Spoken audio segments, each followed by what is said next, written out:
Hey YouTube, out here working in the shop. Got my wife and kids are at the in-laws house and gave me a day to work in the shop, so that's good. I got some progress done today. Didn't really make much video of it. I'm not gonna post it in the video. I got the bunk bolts all tight for the scale pads and getting that all wrapped up.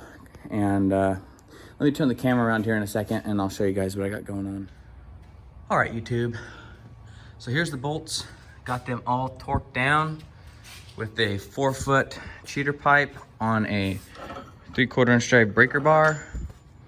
They are snugged down very tight with never sees on everything. Next I need to go ahead and I gotta put these springs on. They hook to these chains here, and then you can see there's little holes on either end here.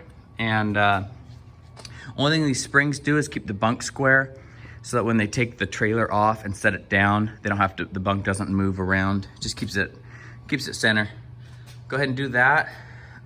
Put those springs on, and I need to splice these wires back, which is, I'm gonna probably replace this whole wire here. It's really old and brittle. Also, there's multiple splices, so I'm just gonna go ahead and clean all that up. Air that tire up. That tire's got a slow leak, so I need to air that up later when this truck's ready to roll. Take it to Les Schwab, have him fix it. So yeah, that's what we got going on.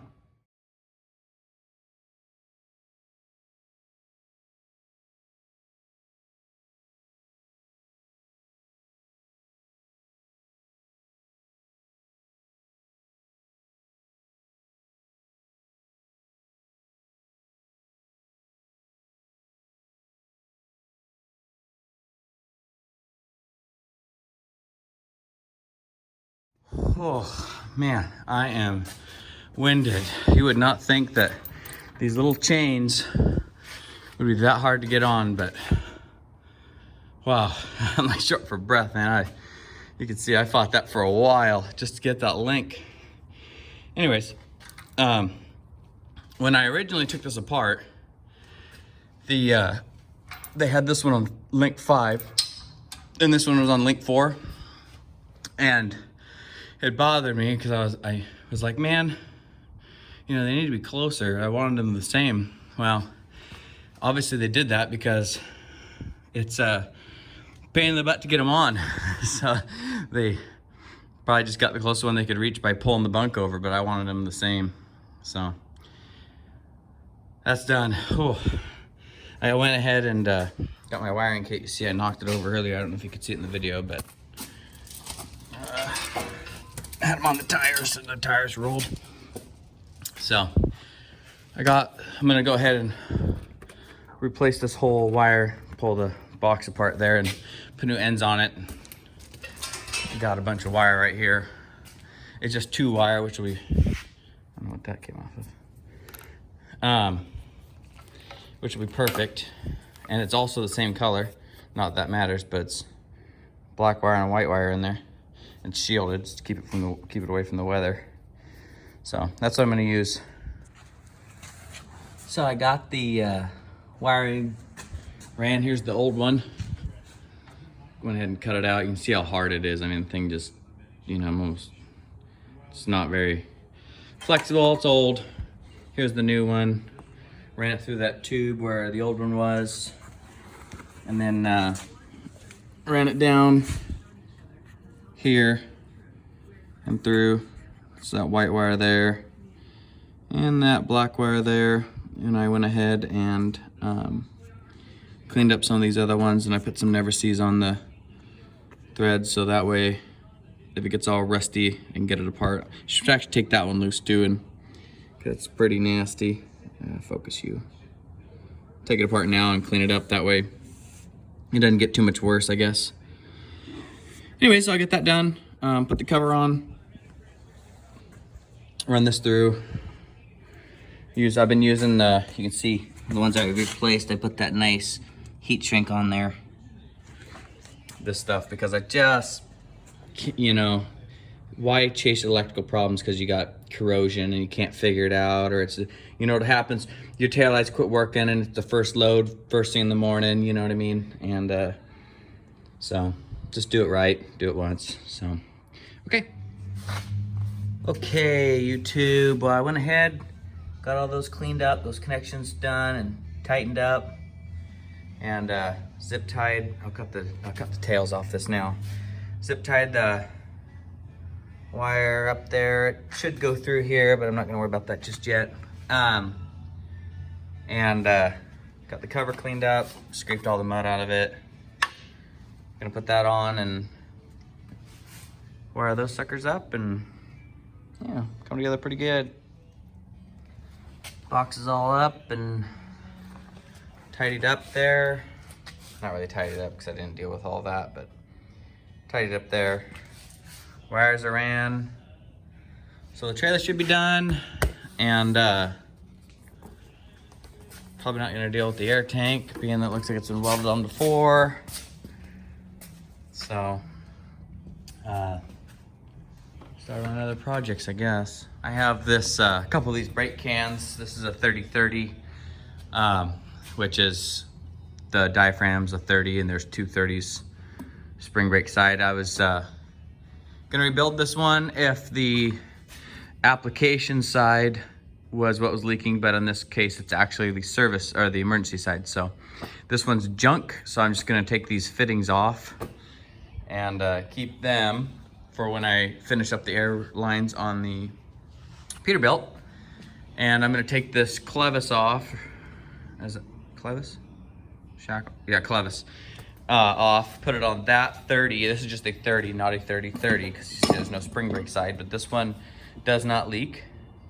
And then I'll have a complete one there for a spare, because that's what this trailer runs, is 30. And yeah, I guess I'll just rob them parts and I'll scrap this one. This is the Gladhand that goes on the back of the truck. And when I was unloading the log trailer, I backed into the log loader and broke it off, so that was a spare I had. But cutting the bad part out of this one, and gonna go ahead and re-tap this, clean the threads up, blow it out, re-tap it, and then put a air hose quick attachment on it so I could air up the trailers and keep that for in the service truck. Got a couple projects done since the last time I showed you guys. I got my little adapter here made. Turned out good. I had that extra bushing there. I had to easy out it, get the little chunk out that was broke off. It was in my bin over there, so it was something used. And I was able to air the trailer up and use that to find the leak.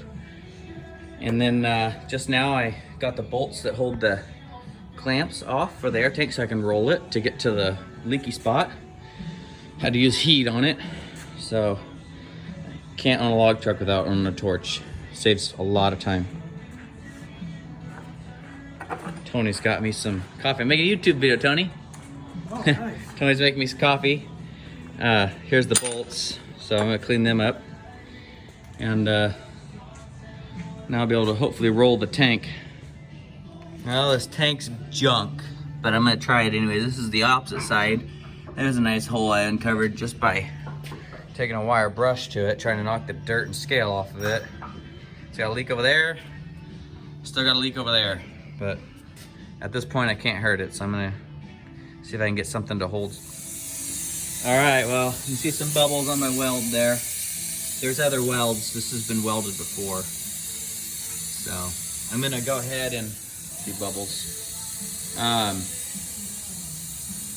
That's one I recently patched because it just keeps blowing through. I'm gonna try to take the torch maybe and just heat it up.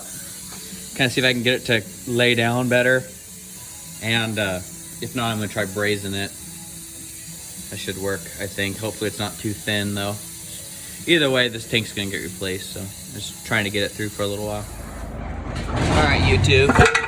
I ended up just brazing the sucker. So, couldn't get it, so I got angry. Anyways, both sides are brazed. It's holding air now.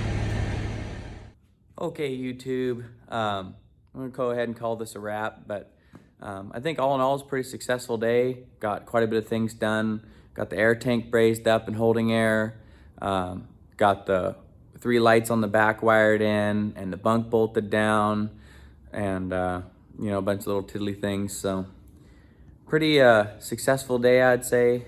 Trailer's pretty much ready to go. I got other things I need to do on the log truck, but oh man, it's raining pretty hard out there.